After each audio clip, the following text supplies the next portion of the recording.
Here? Yeah, just strange lighting. But now it's fine. It's just my camera. So, I know they asked me to talk about one-bedroom houses with rats, but we're going to save that for a week.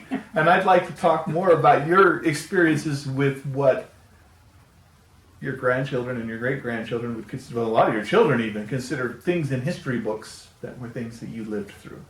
Now, the first one that came to my mind was the assassination of JFK. I don't know what you guys can remember of that time or what it meant to you or if anything. Well, we were married at that time. Your dad was at work, but I was working at Dolomite at that time, and I was working in the chem lab. And of and course, I wasn't aware. He What wasn't happened, aware I of walked what in, happened. and the funny old guy that was a chemistry there, what was his name? I don't know. He's a I funny can't old guy. remember names. But he was kind of wandering around there. The president's been shot. Long live the president. The president's been shot. Long live the president. And of course, I didn't know what he was talking about. We turned the radio on. I had television on, It was a sad day. and it was really sad. The day that it happened was kind of, nobody really knew who or what or where, anywhere, but it wasn't, you see these so-called news stories that they had going on at that time. That wasn't what was on the television. They didn't have the picture of the Secret Service coming on the back of the car and them speeding off. All they told you, they had cameras at the hospital. And they were like, nobody was in, so they're all standing around suppositioning. And then they took him and put him on the plane, and Jackie, of course, was there. And then they told the news people that he was dead. After, at least that's when they put it on the television. So it was Of course. sad. But what was really sad to watch that funeral and watch that little boy salute his daddy. Very iconic photo. But in the time period between the assassination itself and when they buried him and they had the funeral, they took everything off the television. All it was played was just music and pictures of JFK for about 4 or 5 days. Because he was the president. And we needed to. Wow. He was a very beloved president. He was extremely popular. And there wasn't hardly anything. Well, they would bring in the news once in a while, but all the game shows, all the sitcoms, all the serials, soaps, they were off for those 5 days. So it was just kind of a week with nothing. But I got to know some pretty good music. But How many channels were there back then? 3. 3 or 4. Okay. There might have been 4 with public We had the television. public television. 3 networks and public TV. Oh. Did he intercept that? That's Yes. that's one of those interesting things in history that created such an incredible amount of speculation. Still. There's been so many stories since then about conspiracies and whatnot, and the truth of it is, as you study it, you find that those things, those conspiracy theory Yes. stories, just are, People just make it up. they're bogus. They're bogus. Folks are reaching for something that isn't there. Have to blame a little bit on the government though, because they were quite secretive with the investigation that they did, and particularly until after the funeral. They were incredibly secretive about what happened and when, and you know, it was. But even, you know, even in just the last few years, there's been an incredible number of conspiracy theories, you know. Shady Nook Hill, whatever it is. And there was some really interesting things, you know, when, what was his face, the guy that shot Kennedy? Lee Harvey Oswald. Oswald, yeah, Oswald. After Ruby shot him, he was taken to the very same hospital that Kennedy was taken to. Yeah. Maybe the same hospital. And Ruby was an interesting guy too. He was a crook. but he was definitely a fan of Kennedy's, and he really took it personally, the assassination. And of course, he was well acquainted with a lot of the government folks then, and the police chiefs and whatnot, and that's why he was able to get as close to Oswald as he was without very much. Yeah. He was well known amongst them. He was kind of a gangster. He was just there. Everybody. Well, there was a lot of people there. There was a lot of media there. There was a there. lot of interested folks there, and a lot of cops. a lot of cops. Oh yeah. Oswald had 3 cops all around him, one on each side, hold his arms, and one right behind him. Ruby just walked out and shot him, and that was that. And of course, that's the only assassination that's been caught on live TV. Yeah, that's right. So when it was done, at least in the U.S., it Well, was television. You know, it was there. So they didn't catch the actual assassination of JFK on the video, on the TV? it wasn't on live TV. It wasn't on live. They had it taped. They had it taped, and it would have been on TV. It would be on the news. Yeah, and it was No on matter the what news happened. afterwards. But what the news media had wasn't very definitive. No. Yeah, you could see it kind of. The Secret Service, even before then, they were very protective. They made sure, they knew that there was always a threat, and they didn't let anybody close at all to the president. But obviously, that Oswald too close. But he planned He it. was a long way away, really. Oh yeah, he must have been at least 70 yards, 100 yards. He was up Like at the that. top of that building. He was on the 3rd floor. But he was close enough that they made a big deal It was about him being being shot. sniper trained and whatnot. It was close enough that that wasn't really. It was a good shot, but it wasn't remarkable. Well, at 100 yards, every hunter I know says you should be able to kill a deer. That's a paper plate or smaller spot. Absolutely. 10 times out of 10 to be a decent hunter. That's not sniper training. No, that's hunter not, training. That's not sniper training. That's it's a say it. Yeah, that was a decent shot, but it's nothing remarkable.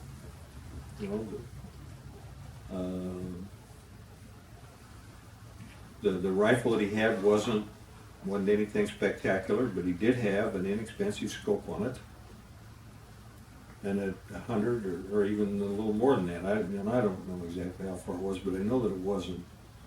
It wasn't a sniper shot. Yeah, it wasn't a sniper shot.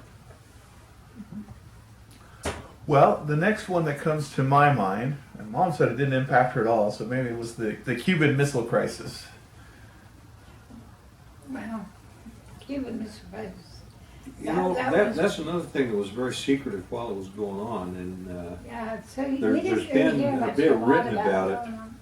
There's been a bit written about it since, and so that we know a little bit about it. But mostly that was just rhetoric. But it was intense. It was intense for her. It was intense. You know, that was. They were so worried about them bombing the United States. Well, that's the Cuban Missile Crisis, just in case anyone Well, doesn't know. Russia was going to put missile platforms at Cuba. Cuba, the whole Cuban history is quite interesting. 'Cause back in the 50s, the dictator there was Batista, It was and bad. he pretty much just had Cuba under his thumb. He was neither pro-American nor pro-communist. He just had the place. It was his. And Fidel Castro was the leader of the insurgency, the guerrilla warfare, with the intent to overthrow him. And actually, the U.S. kind of favored Fidel Castro, and even some under the table assistance. You know, they didn't want to be openly involved in a civil war anywhere. And when he finally managed to throw Batista out there and come into power himself, and he was looking for some political, financial assistance, then the U.S. kind of like, oh, we're hands off. And of course, the Soviets, they were more than willing to offer him military goods and financial aid, and so, you know, he drove him away. But so it didn't really impact you guys. Not a great deal. It was one of those things that, well, there was a lot of it was very intense, and there was a lot of fear amongst folks that were in the know. No, But as they didn't let us know that they. you know, those kinds of negotiations, if you will, aren't made public until after they're all over with. Yeah, it was an intense time. You have to take into consideration perspective to determine whether times were good, bad, or indifferent. Now, historically, you look through the 50s, there was some really serious stuff and not very good, pleasant stuff going on during the 50s. But yet, from my perspective, that's the greatest time in the world to be a teenager. So, you know, racial unrest was serious. There were places where it was extremely serious. Poverty was a really serious problem, particularly in the South. But where I grew up, it was absolutely utopia. Salt Lake Valley was pretty well insulated from most of these things. Well, I think the whole of Utah was. We lived far enough away from Salt Lake Valley that yeah, it was there, and we went in there from time to time, but it wasn't weekly. I don't think it was even monthly. On occasion. We went probably more than you guys, your family did, my family did, I'd say probably true. because my family had more money than, Yeah, I had relatives in there. and we had relatives. Grandma and Grandpa and Betty lived in Salt Lake, and so we would go see them once, twice a month. So let's see, the next one, and I know you guys got to have some stories about this one because it's absolutely sad, was the OPEC oil embargo, which raised gas prices significantly, created actually an act that affects me now in my job, the PURPA Act for New Technologies. 1972. Yeah. So tell us. January 1973, it was just becoming a factor. January 1973, I went to El Paso on TDY. What's TDY? Temporary duty. Okay. I was down there installing a missile system at Fort Bliss. But it was in January. We drove down there and Yeah. drove into the Fed Mart there to put fuel in my car, and they wanted 32 and 9/10 cents for gas I wouldn't buy. I pulled out. I left. Went someplace else to get my gas. March, when we were coming back home from there, I was driving around the block. There was one Texaco station downtown that was selling gas for $36.9. Most other places was $38 and $39.9. They had it for $36.9, but they'd only let you have 10 gallons.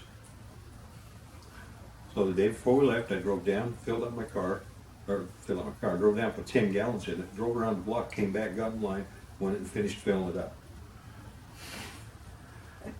So 32 2 months ago, 32.9 was more than you were willing to pay, and now you're willing to drive around the block for an extra 4 cents over that. That's the truth. Yeah, I was. Okay? I was- Sounds foolish, but that's the truth. I And at was. that time, during that amazed. summer, you would see cars all over the place driving around with 5-gallon jerry cans strapped to the top of their car, especially station wagons with luggage racks. They had jerry cans strapped to the top of their car because they didn't know if they were going to get gas. There wasn't. There wasn't any. I mean, It was by the summertime. It was really common for folks to be limiting your purchases to 10 gallons. And in Tooele, it wasn't uncommon at all. By the 24th or 25th of the month, they'd be out of gas. They'd have signs up, no gas. There was one station in town that had plenty of gas. And that was the Stedmans down there. Good folks, good folks. I dealt with them a lot. But I asked Nolan one time how in the world they managed to keep gas. And he was telling me that a year or two before that, they had helped a guy set up a gas station out along the interstate. And he had, and the way they rationed the gas was a percentage of what you had sold in that month the year before. Mm-hmm. So the year before, if you sold 10,000 gallons of gas, this year you got 8,000. Okay. Something to that effect. Anyway, well, no gas, so the tourist travel was way, way down. Well, because they'd helped this guy get in business, he had, his ration was more than he could sell because tourist business was down. So he was selling his gas back to them. So they had plenty of gas all month long. And, you know, I mean, he had more than he could sell because he was out along the interstate where he didn't have any local sales. It was all tourists. And Mm-hmm. so they had gas all, and it wasn't cheap. You know, No. by those standards, you know, it was 45 cents or 48 cents or something like that. By today's standards, it was a giveaway. But Well, I mean, if you just compare that, if you said in January 30 cents a gallon was considered a good price, because 32 was not worth trying, 32 I wouldn't pay. and then you said by June or July it was 45 In cents? the 40s, somewhere in there, maybe in the 50s, I don't recall. Well, that would be the same as going from $3 to $4.5, $5 a gallon. I mean, the same percentage. if you- Percentage was, yeah. You know, so that would give us Same a clue. proportion. So, Same proportion. Yeah, that was. And of course, because of that, there was a huge, huge push to make cars more economical. And in the 50s, and the late 50s especially, and into the 60s, I mean, for hot rodders and car people, that was Mecca. It was utopia. The cars were, you know, big and had big engines. yeah, it was a hot rodder's dream. Every car was trying to build a better reputation than the competitor. And by the early 70s, when there was less gas around, well, then they started rationing gas, and the government got involved in cars. Along in that time, mid 70s, I don't remember when, was when Environmental Protection Agency was formed, and they started worrying about clean burning cars as well as economical cars. And the industry did their very best to take their powerful engines and make them economical. And it doesn't work. By 1980, they had things so screwed up. 80 was a lost decade for automobile lovers. The cars were horrid in the 80s. Just horrid. They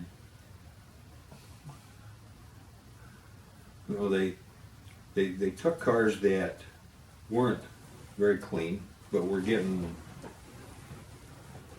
18 miles to the gallon.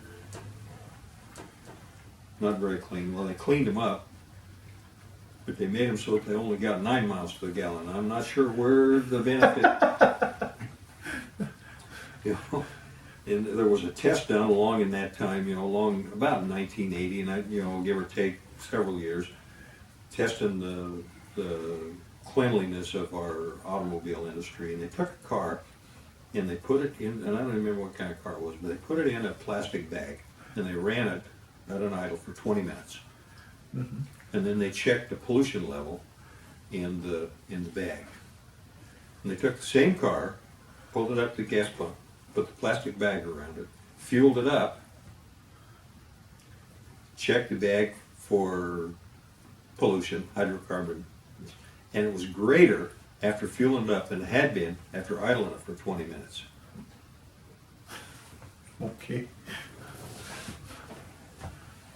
Just the evaporation of the fuel was a greater pollution than burning it. One of the car magazines, Motor Trend or one of those, did that test. But into the 1990s, the manufacturers had decided that it was easier to make a car economical and then teach it to be powerful than the other way around. And so nowadays, our cars are amazing, absolutely amazing. Well, you were talking, they got a car with 16, 18 miles to the gallon, and that was considered good gas mileage. That wasn't good or bad, it was what it was. Yeah. But, that 85 Mercury that I had a 302 engine in it. It never got 20 miles to the gallon. If I drove it the best I could out on the road, I could get 19 or a little better. That's the Grand Marquis? Yeah. Okay. Grand Marquis. It was the same vehicle as a town car, except it was a Mercury. Mm-hmm. Never got 20. Never got 20. The best I ever got out of it was 19.6. And it was a piece of shit as far as driving it down the road. Performance-wise, it was awful. Everybody, this is the car I learned to drive in, so if I have any problems, now you know why. As far as serviceability, yeah, it was a good vehicle. We didn't have much trouble with it. We drove it for a long, long time. And Jim finally got rid of it. well, he might have, I don't know. But the worst problem we had with it was when Jim wrecked it, coming down from Bogus Basin here a couple of years ago. But it was a good serviceable vehicle. It just, the performance on it was pathetic. Well, I buy this town car, essentially the same car, but it's 12 years newer, has a smaller engine. Out on the highway, if I hold the speed down to 70 or lower, I can get 25 miles to the gallon or better. And the performance is stellar compared to that Mercury. I've never driven that car, so I can't prove it, but... So, what happened is, they built an engine that was economical, and then they taught it to be powerful. Mm-hmm. And it does, it performs well. And of course, it's another car that we've had good service out of. It hasn't been until a year ago. The sucker broke a piston. I'd put the engine in. Yeah, it cost me $6,000. Well, maybe when your great-grandchildren or great-great-grandchildren listen to this, they'll be like, $6,000, that's all? That's all the A lot of money. There's a lot of money. But that's the difference in the vehicles. They took those powerful engines that they built in the 50s and 60s and tried to make them economical, and they just couldn't. The engine design was not compatible with clean burning economical performance. So they changed the engine, they changed the whole design. And of course, one thing that's happened is the engine nowadays run a lot higher RPM. Yes. And that's why in their torque curve is a lot more narrow. And that's why we have 6 and 8 speed transmissions. So that there's fewer RPM change from one gear to the next, so we can keep it up close to the peak of the torque curve.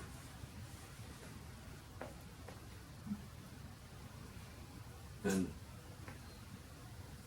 well, the truth is, it really isn't possible to have an economical vehicle and a powerful vehicle. Yeah. You can compromise both of those and get something that's usable. Well, I mean, I used to drive a Mazda Protege, and that thing would go 75, but it had to downshift to go over an overpass. But if you kept it at 65, you'd get 35, sometimes even 40 miles to the gallon on the freeway. Yep. We now have a Suzuki XL7 SUV. It goes up hills way easier than that thing did, and I think the best we've ever gotten out of it is about 26 or 28 miles to the gallon. But still, compared to what we were getting in the 60s and 70s, that's stellar. Oh yeah. Well, that was the thing I was mentioning. I have a big SUV, and I'm going to guess it probably weighs less than that Marquis that you were talking about that never got over 20. Yeah. Well, But- I had a Chevrolet Suburban, 63, Yeah, something like that. 63 with 283 engine in it, and that wasn't a super powerful vehicle, but it did what I needed, and it got 14, 15 miles per gallon. You know, that was, and in those years, we didn't worry about it. We had plenty of gas. It was cheap. We didn't have to worry about how economical the outfits were. Just drive. drive. Just drive. Like I say, when I was a youngster, we'd go up to the gas map, put 50 cents in and drive all night. Had an old Dodge 4-door and it got, and it got, let's say, 15, 16, 17 miles per gallon. Yes, it was called the Pawn Shop. Pawn, P-A-W-I-N. Pawn. Better explain why. We've only got a minute left on this video. What? Why was it called the Pawn Shop? That's what I put on the side of it. He painted it on the side of the car. P-A-W-I-N apostrophe. That was where he did his pawn. That was the one that didn't have any door handles on the inside. Didn't have any door handles on the inside. No escape. The one thing he did, he got in the habit, and he still has it, of opening my door for me.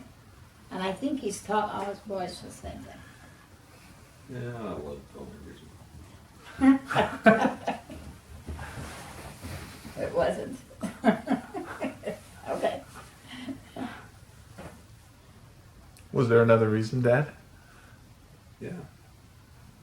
You just take care of your womenfolk. It's, you know, that's the polite, chivalrous thing to do. Open the door and help them out of the car.